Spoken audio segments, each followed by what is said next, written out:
Hermanos, el Señor les bendiga. Gusto escuchar, verles otra vez, haciéndome la imagen de que los estoy viendo, porque sí, yo sé que ustedes me ven. Estamos deseosos porque podamos de una manera natural compartir nuevamente la palabra del Señor como lo estábamos haciendo antes. Eso está en remojo. Tenemos todavía como junta que hacer unas reuniones para ello, pero estamos en el proceso y esperamos que pronto tengan noticias acerca de qué vamos a estar haciendo y los protocolos a seguir. Espero y confío que estén bien, que estén en sus casas, estén alegres, estén fortalecidos en la fe de nuestro Señor Jesucristo. Y también quiero, antes de comenzar, orar para tener este tiempo de reflexión bíblica, darles buenas noticias, darles una noticia muy buena que me llena de mucha consolación. Recuerdan que, no sé si fue el viernes pasado o sé que fue un viernes, que les hablé un poco triste de las noticias que me llegaron de las familias en Haití, en la comunidad que la iglesia patrocina a través de la Fundación Misión Misericordia. Y habíamos dicho en aquella ocasión de que había una grande necesidad, no tenían comida, no tenían alimentos de ninguna clase.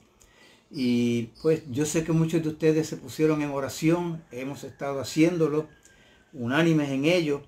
Y hoy pues tengo la noticia buena de que esta tarde, con el favor del Señor, 150 familias en esa comunidad van a estar recibiendo alimentos abundantes para muchos días, ¿verdad? Ya están transportándose, cruzando el río en la frontera para hacer llegar al poblado 150 comida para 150 familias de esa comunidad.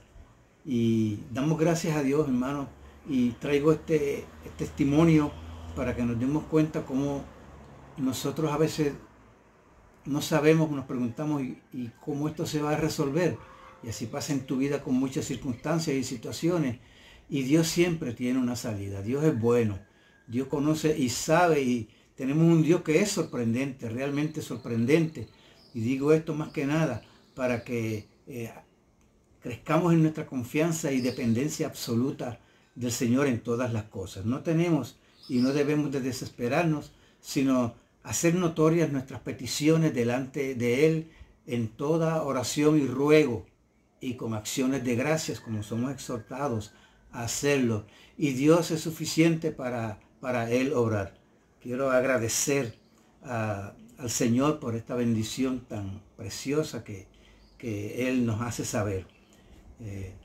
Quisiera en este momento también darles un incentivo, motivar a los caballeros, a los varones de la iglesia nuestra, para que se alisten, se anoten, se matriculen en esta conferencia de varones que se va a celebrar el domingo de la otra semana de arriba, el último sábado de mes, que se iba a celebrar en Guayama, y por causa de esta situación pues se tuvo que cancelar de una manera presencial, pero sí se va a celebrar en esa misma fecha, de 9 de la mañana a 1 de la tarde, por medio de la internet. Y les dejamos en el chat de la iglesia a los varones un link, ¿verdad? Un enlace para que se anoten, acceden al lugar donde tienen que anotarse, porque es necesario que se anoten para poder entonces tener acceso a la transmisión de estas conferencias, que les garantizo y les indico que van a ser muy necesarias y muy importantes para todos, desde los jóvenes hasta el más adulto y mayor de los varones de nuestra iglesia. Ahora estamos en la casa y esta vez le añadimos el detalle de que va a ser sin costo. Así que tenemos entonces dos razones menos para nosotros decir pues no participo. Aparte de que vamos a estar todavía confinados en un sentido en nuestras casas, y se nos va a hacer posible. Así que yo les animo, hermanos, a ello.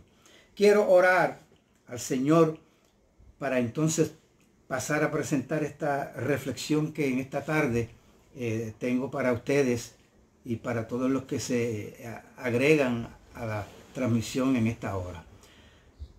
Padre nuestro y Dios glorioso y eterno.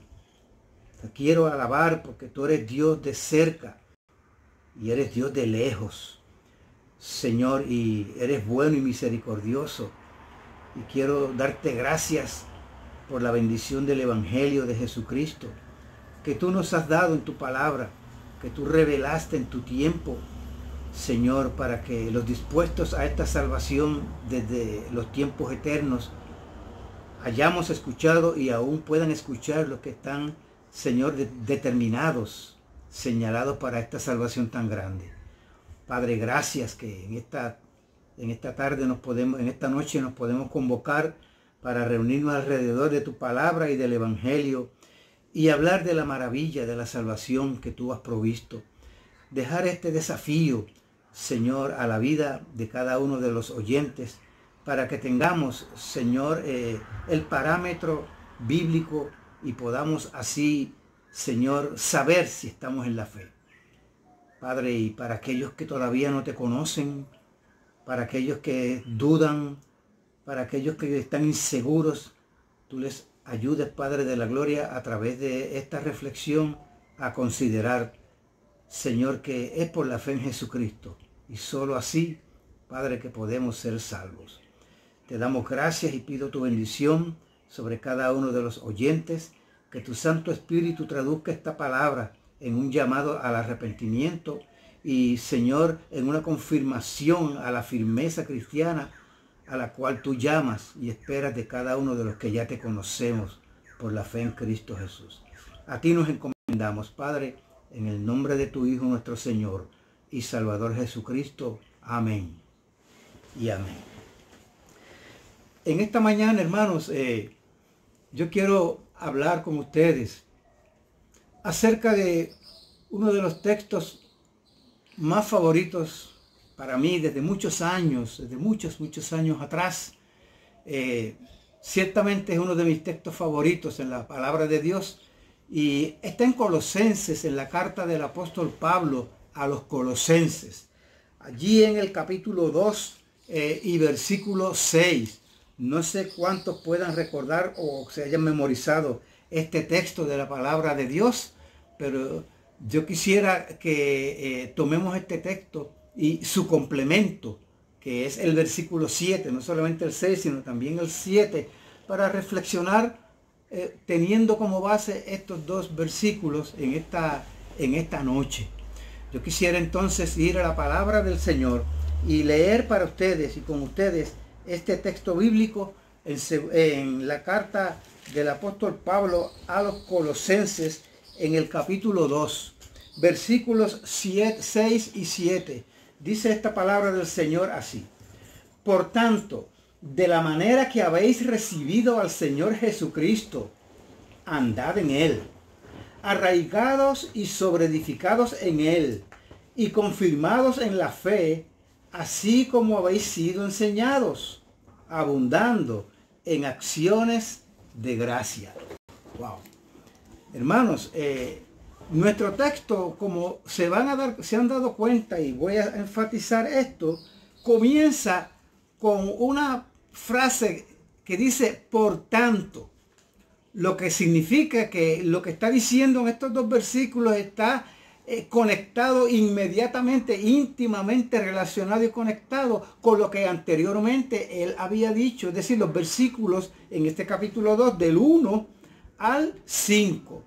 Allí en esos versículos Pablo le expresa a los colosenses, en estos versículos introductorios, podríamos decir así, o que están inmediatamente antes del 1 al 5, a lo que vamos a estar reflexionando. Pablo le expresa a los colosenses su preocupación. Cuando habla de preocupación lo dice en forma de su lucha. Él tenía una lucha, tenía una carga por ellos. Por esos tesalonicenses. Y dice, y aún por otros cristianos que ni siquiera él conocía. La lucha básica era con relación a que aquellos creyentes no fueran arrastrados, no fueran confundidos o engañados por las palabras persuasivas que estaban entrando a la iglesia y a todas aquellas iglesias de toda aquella comarca. aquellas palabras eran, por decirlo así, o como yo diría, era el carisma de los farsantes. Personas que tenían una elocuencia, una habilidad para hablar y para confundir con su hablar. Bien, es lo que aparece en esos versículos del 1 al 5, sobre lo cual el apóstol Pablo dice que tenía una carga, ¿verdad? Y les está advirtiendo a ellos. Esta carta, ese trasfondo y lo que vamos a estar viendo, propone dos escenarios o dos realidades que eran muy evidentes en esa iglesia de Colosas. Por ejemplo, la primera realidad era una realidad pues, perturbadora, porque era ese momento histórico de la iglesia donde la presencia de todo viento de doctrina y estratagema de hombres para confundir y engañar empleaban con astucia, ¿verdad?, las artimañas del error, como lo expresa el apóstol Pablo en la carta a los Efesios. ¿Bien? Él les habla a ellos prácticamente en estas mismas palabras en Efesios capítulo 4 y versículo 14. Estas dos cartas son muy similares en su contenido. Son, podríamos decir, hermanas o primas hermanas. ¿Bien?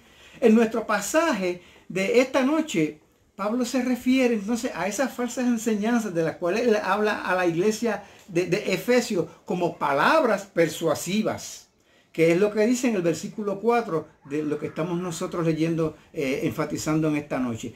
Y si ven el versículo 8, después de lo que leí hasta el versículo 7, en el capítulo 2 dice: mirad que nadie os engañe por medio de filosofías y huecas sutilezas, según las tradiciones de los hombres, conforme a los rudimentos del mundo y no según Cristo. Esa era una realidad triste que se estaba dando y perturbadora en aquella iglesia. Pero gloria a Dios porque había un balance, hermanos. Y qué importante, digo esto porque es bien importante resaltar el valor que tiene la firmeza que nosotros debemos procurar en el Señor Jesucristo. El valor que nosotros, cada uno de los que hemos conocido al Señor, debemos asignarle al estudio serio, sistemático, deliberado de la palabra de Dios, a la oración, ¿verdad? Y a todos los medios de gracia que Dios ha dispuesto para nosotros. De modo que en medio de lo que puede ser personas que entran a la iglesia a confundir, haya personas como las había, que eran la inmensa mayoría de estos hermanos, que estaban firmes en la fe, estaban claros. Esa era la otra realidad, que no deja de ser consoladora y estimulante, hermano. Bien, a pesar de este cuadro o atmósfera de antagonismo para la fe y de peligro para la fe, no obstante, esos mismos creyentes estaban en buen orden y firmes en su fe en Cristo Jesús. Es lo que él les dice a modo de elogio para ellos. Quiere decir que cuando vemos esta porción completa de los versículos 1 hasta el 7, ¿bien?, allí se presentan tres cosas básicas. La preocupación de Pablo porque sus lectores creyentes no les fuera a alcanzar y afectar estas enseñanzas falsas que estaban pululando, ¿bien?, en aquella época. Como en el día de hoy hay tanto viento de doctrina también alrededor nuestro. En segundo lugar, un elogio, que eran unas palabras de afirmación a aquellos, porque andaban en buen orden y en su firmeza en Cristo, que era notable, y que demostraban un desafío. Estas palabras que Pablo presenta aquí también demuestran o tienen que ver con un desafío a que continuaran en ese proceso bíblico de vivir en buen orden, ¿bien?, de manera derecha, con firmeza en los caminos del Señor, que es lo que los versículos 6 a los 7 nos están proponiendo en esta noche. En esta porción podemos ver entonces tres cosas. Vamos a ir breve por sobre ellas. En primer lugar, un orden de sucesos, de cosas que pasan. Bien, estos versículos plantean en primer lugar un orden de sucesión en una genuina experiencia espiritual de crecimiento, madurez y firmeza en la fe. Los pastores, los evangelistas, los que son y somos maestros de la palabra de Dios y de la escuela dominical y de estudios bíblicos en el contexto que Dios nos permite hacerlo, y aún los que reciben la enseñanza bíblica, debemos tomar nota de este orden y no obviarlo. Y en esta noche, si tú no tienes una experiencia de frecuentar la congregación, o dices que eres cristiano, te identificas con el cristianismo, pues también es para ti. No debes obviar este orden, porque el no obviarlo te va a ayudar a ti, ¿verdad? A tú realmente poder evaluarte si estás en la fe o si no lo estás. Bien. Ignorar este orden es pretender, como si pudiéramos decirlo a modo de ilustración, de poner una carreta detrás de los bueyes, y los bueyes empujando la carreta, pero desde atrás. Bien, no podemos hacer eso porque esa no es la manera en que se hace este procedimiento. Bien, poner detrás los bueyes y no delante de esta, eso es incorrecto. Todos debemos preguntarnos ante esta verdad de estos dos versículos 6 y 7. ¿Estoy evangelizando primero para edificar después? ¿O estoy tratando de levantar un edificio espiritual donde no está el fundamento o la zapata del cristianismo? Y esto es bien importante. Y la pregunta yo te la puedo hacer a ti, ¿verdad? Que estás en esta noche delante de la palabra del Señor. ¿En qué estás basando tu relación con Dios? Tu testificar o decir que eres cristiano, o creer que eres cristiano. Eso es bien importante que tú lo veas a la luz de la palabra en esta noche. Y ese es el valor que tiene esta predicación, o más bien reflexión que estoy tratando de traer a ustedes. Fíjense, hermanos, que el apóstol Pablo insiste en este orden que les estoy proponiendo, porque es lo que propone la palabra de Dios. Y lo hace, por ejemplo, en 1 Corintios capítulo 3, versículo 10. Él dice allí a los corintios: conforme a la gracia de Dios que me ha sido dada, yo, como perito arquitecto, es decir, como evangelista, porque esa era la función básica del apóstol. Él era misionero, él llevaba el evangelio de Jesucristo, tuvo el privilegio y el llamado de Dios, este misterio escondido por las generaciones, cosas hacia las cuales aún los profetas miraban y no entendían. Dios en su tiempo tenía separado al apóstol, lo convirtió al evangelio, para entonces a través de él darnos a conocer estas glorias de Cristo, que son el evangelio. Pues entonces él le dice que él puso como perito arquitecto, él puso el fundamento, y dice, y otro edifica encima. Preguntamos entonces, ¿cuál es ese fundamento a que Pablo se refiere cuando les está hablando a estos corintios acerca de su experiencia religiosa o cristiana en este caso? El versículo 11, versículo que sigue allí mismo en ese capítulo 3 de 1 Corintios, nos da la respuesta sin lugar a dudas. Esto no tiene ninguna discusión, hermano, porque está tan claro allí. Pablo le dice, porque nadie, y nadie, pues es nadie. Es un absoluto, hermanos. Nadie puede poner otro fundamento que el que está puesto, el cual es Jesucristo. Jesucristo es el centro del mensaje de salvación. Sin Cristo no hay evangelio verdadero. Sin la obra de Cristo no hay verdadero evangelio. Sin su muerte por el pecado tuyo y mío y su resurrección de entre los muertos, no hay definitivamente evangelio. Podemos hablar como muchas personas hablan, pues un evangelio bonito del amor de Dios. Pretenden las personas llamar por otros nombres a lo que la palabra llama claramente y lo define como pecado, como tu error, tu desliz. No. Dios llama al pecado pecado. Entonces tenemos que estar claros desde un principio que el evangelio es un mensaje definido, con Cristo en el centro del mismo. Eso es bien importante que nosotros lo dejemos claro en esta noche para ti.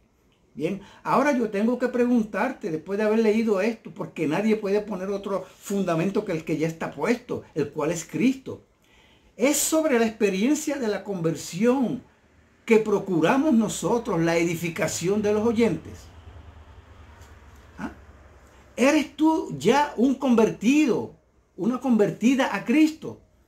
Ese es el fundamento para el crecimiento, para la edificación y la madurez cristiana. Por ahí es que hay que empezar, porque ese es el orden.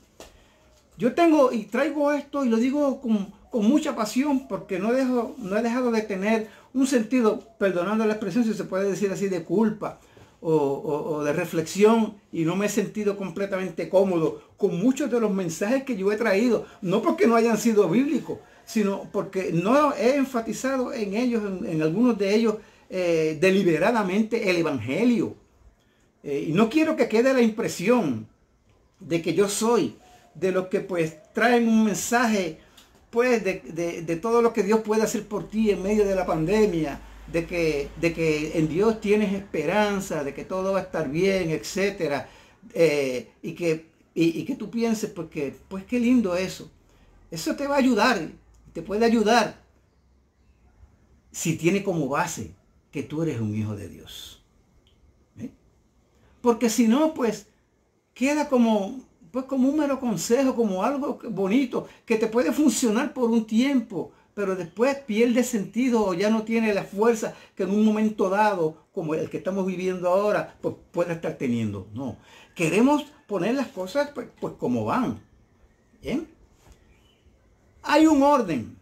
Yo quiero recapitular en esto. El primer paso, o la primera cosa es, de la manera que habéis recibido a Cristo. Eso no lo podemos negar, es lo que nos dice ese versículo 6 en su primera parte. Y lo que dice a continuación ese mismo versículo 6 en su segunda parte es, pues, que es el segundo paso, andad en él. Fíjense que el apóstol nos dice, compórtense como cristianos, pórtense bien, sacando a Cristo del escenario. No, lo pone primero. La base de tu comportamiento que honra a Dios, que trae honor a Cristo, es que Cristo es tu Salvador. Eso es la esencia de lo que envuelven o implican estos dos versículos tan sencillos que están en esta palabra de Dios que contigo en esta noche quiero traer. Fíjate que andad en Él. ¿Cómo entonces andamos en Él? Y lo voy a parafrasear. Pues mira, echando raíces cada vez más profundas. Eso es lo que significa arraigado. Ya eso está en el versículo 7. Arraigados. Agregando bloques al edificio espiritual. La base es Cristo. Comenzamos por allí. Pero entonces a esa zapata, a esa convicción de fe, a esa salvación, a ese nuevo nacimiento, comenzamos, ¿verdad?, a ponerlo, el edificio, a levantar el edificio. Y eso ocurre después que la zapata está puesta. Porque si no, se cae el edificio. No hay un edificio estable. No hay una vida cristiana segura.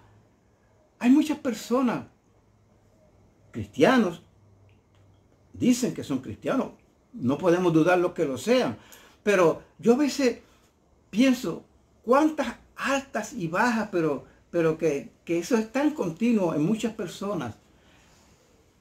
Yo planteo eso desde este pasaje que estamos hablando o trayendo en esta noche, para que tú tomes cuenta de que tú necesitas estar firme en Cristo, tener este orden en tu propia vida, asegurarte al examinar tu propia fe y tu propia vida cristiana, si eso es el orden, si eso es así, si tú estás tratando de vivir la vida cristiana o si la estás viviendo sobre ruedas, en la base de que Cristo es tu Señor y Salvador y que en Él entonces un edificio que da testimonio, que honra su nombre, puede ser presentado delante de los demás. Bien, ahí entonces una confirmación en la fe, y esto se aprende por la enseñanza bíblica, y entonces hay un dar gracias, muchas gracias a Dios siempre por todo lo bueno que Él es y nos ha dado en Cristo a través del Evangelio y de esta salvación. Ahora, estos versículos implican, en segundo lugar, una correcta evangelización. Porque entonces tú te preguntarás, pero ¿qué es eso de evangelismo? ¿Qué es evangelizar? Bien, quiero dejarles lo tengo subrayado aquí y quiero que lo escuchen bien, porque esto es bien importante. De la manera que recibimos lo que se nos ha predicado, oye esto, de la manera que recibimos lo que se nos ha predicado, sea esta bíblica o distorsionada, o sea, la predicación o la enseñanza bíblica o distorsionada, completa o incompleta, trunca, con fe salvadora o meramente con una persuasión carnal, de eso dependerá cómo andaremos. Por eso es que esto es bien importante. Andaremos entonces de acuerdo a eso, o por fe o por vista, seguros o a tientas, firmes o inconstantes. De igual manera, después de haber recibido a Cristo, como se nos enseñe, luego de esta conversión o sin esta conversión, dependerá el arraigo, el crecimiento, la firmeza y la gratitud en la experiencia cristiana o religiosa. Estas cosas van juntas, no las podemos separar, no las podemos divorciar, y una está como base y la otra está como el complemento. La evangelización es la comunión de un mensaje básico, de hechos reales. Es un mensaje que se puede decir, que es para compartirlo porque es una buena noticia, es algo para decirlo, en una forma articulada inclusive. ¿Okay? ¿Cuáles son estos aspectos del mensaje bíblico, estas partes, estos elementos de este evangelismo, de este mensaje bíblico? En primer lugar, por ejemplo, dice la palabra de Dios, por cuanto todos pecaron, y habla de su correspondiente castigo o retribución de parte de Dios por causa del pecado, que es estar destituidos de la gloria de Dios, como Romanos 3:23 lo plantea. Es la paga del pecado, que es muerte, como también lo plantea Romanos capítulo 6 y versículo 23. Es decir, que no podemos sacar la verdad, la realidad del pecado en nuestras vidas, siendo esto el aspecto negativo, si pudiéramos decir, la parte fea, oscura de un mensaje tan maravilloso. Pero tenemos nosotros que darnos cuenta primero que hemos llegado al pozo de la desesperación, o aun cuando nos creemos que estamos vestidos con tuxedo, como para la boda, como para la graduación, como para la fiesta, que en nuestros corazones admitamos que estamos sucios delante de Dios por causa de nuestro pecado, por causa de romper la ley de Dios, por causa de despreciar y menospreciar el amor de Dios, que ese es el otro punto que tiene que ver con este mensaje. El amor de Dios demostrado sobre todo en Jesucristo, quien vino a pagar la deuda de nuestro pecado. Según Romanos capítulo 5 versículo 8 lo plantea. Mas Dios muestra su amor para con nosotros, en que siendo aún pecadores, Cristo murió por nosotros. Aún pecadores. No se trata de que nosotros estemos buscando ser cada vez mejor para llenar alguna cuota que nos vaya acercando a Dios y que Él nos dé la salvación en esa base. No, aún perdidos, aún siendo la escoria del mundo, si así nos quisiéramos considerar, como justamente nos debiéramos considerar por causa del pecado, Cristo murió por nosotros, que es el tercer punto, elemento fundamental, como ya vimos anteriormente, de lo que es el Evangelio. La muerte de Jesucristo y su resurrección gloriosa de entre los muertos nos garantiza un Salvador que puede darnos vida, que perdona nuestros pecados y nos puede dar la vida eterna. Ahora, quizás tú has escuchado esta palabra anteriormente. Quizás has recibido un tratado, alguien te lo ha dado, lo tienes guardado, lo has leído. Conoces estas verdades, pero no se trata de haberlas oído y no es suficiente el haberlas escuchado. Debe haber una invitación de Dios al corazón del pecador que escucha estas palabras, que admite su condición perdida y que ve en Dios,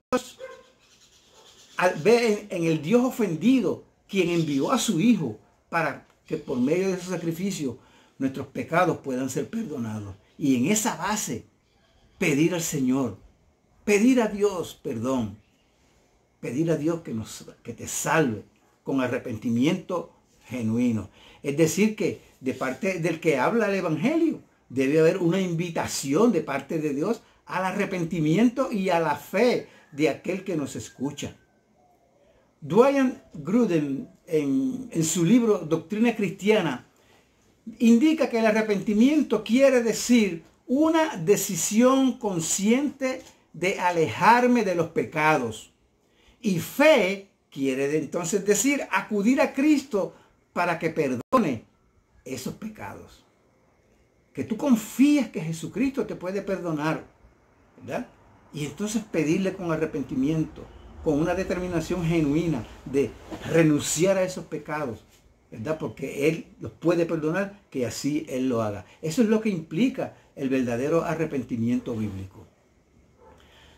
Ha iniciado lo que para ti es una vida cristiana de esta manera, con arrepentimiento para con Dios y fe en el Señor Jesucristo. Con fe en estos hechos, porque fueron hechos declarados de parte de Dios en su palabra. Luego de un correcto inicio, por la fe en los hechos implícitos en el Evangelio, cuando se predica correctamente, lo que resta entonces es, en tercer punto o en tercer lugar, un mantenerse en el carril, encarrilados en y por la fe en esos hechos en los cuales hemos puesto nuestra confianza para salvación. Es decir, que habíamos visto un paso en el orden correcto, ¿verdad?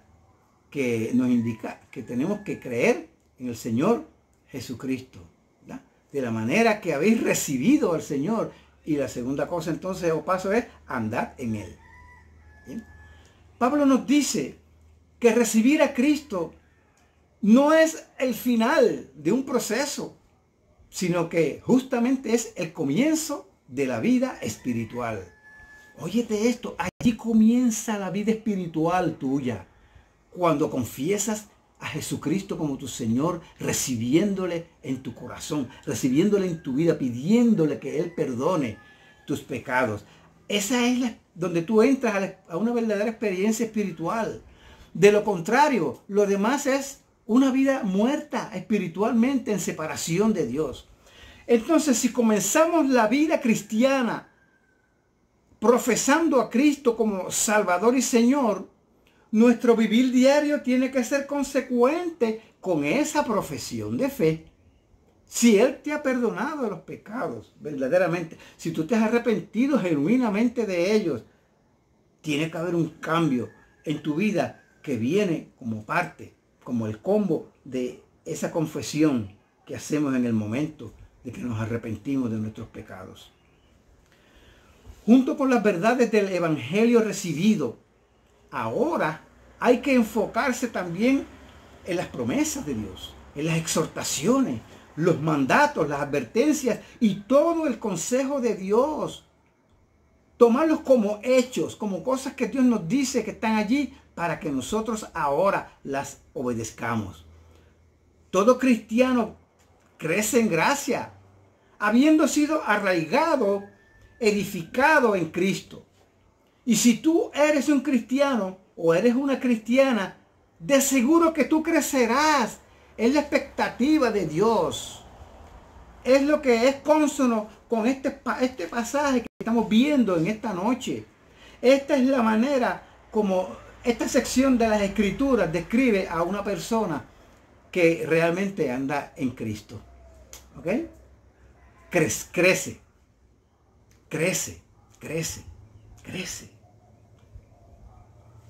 A modo de cierre en esta hora, la exhortación de Pablo, por ejemplo, en 2 de Corintios, capítulo 13, versículo 15, que ya en más de una ocasión he mencionado, pero que no he dicho que estaba en 2 de Corintios, es esta exhortación a que nos examinemos a nosotros mismos si estamos en la fe. Comenzamos en la fe de Cristo. Es una pregunta que es buena a hacerse. para saber si estamos en la fe, porque por ahí es que se comienza. Continuamos fundados o firmes en los hechos de la palabra de Dios que competen al Evangelio. El desafío de Pablo parece ser entonces, hermanos, el siguiente. Miren cómo comenzaron. Y si comenzaron bien, manténganse en ese carril, en el carril de la palabra de Dios. Es obvio entonces el resultado. Echaremos raíces en Cristo, edificación en Él, confirmación en nuestra fe en Él, seguridad de esa certeza, ¿verdad? Y crecimiento y fortaleza de nuestra fe y una actitud constante de crecimiento, de ser agradecidos a Dios en todo y por todo. Padre, en esta hora, yo, Señor, te suplico que esta gracia de confiar absolutamente en ti nos sea continuamente traída a nuestros corazones, Señor, según el consejo de tu santa palabra. Concédenos vivir vidas afirmadas en la fe, vidas que resplandezcan para Cristo, vidas que realmente, Señor, certifiquen que en un momento de nuestras vidas espirituales comenzamos bien, comenzamos correctamente. Porque es por fe, es por gracia que somos salvos, por medio de la fe. Señor, y te damos gracias por esa invitación que tú nos hiciste desde el Evangelio, por esa intervención tuya en nuestras vidas, al punto de darnos la fe para confiar absolutamente. También quiero pedir en favor de los que están escuchando en esta noche y que han tenido en sus corazones, Señor, inquietud, se ha levantado en ellos confiando que ha sido obra de tu Espíritu Santo, Señor, inquietud por su seguridad eterna, que tú les confirmes, tú les hagas este llamado al arrepentimiento, les concedas esta gracia de ellos afirmarse, Señor, verdaderamente en la fe en Jesucristo. Que tú les concedas la gracia del arrepentimiento, Señor, y la gracia de confiar en Cristo para que sea Señor y Salvador de sus almas y puedan vivir vidas que adornen el Evangelio. A ti yo te quiero pedir esto, Señor, en el nombre de Jesucristo, Señor nuestro. Amén y amén. Hermanos, y el Señor les bendiga a cada uno de ustedes.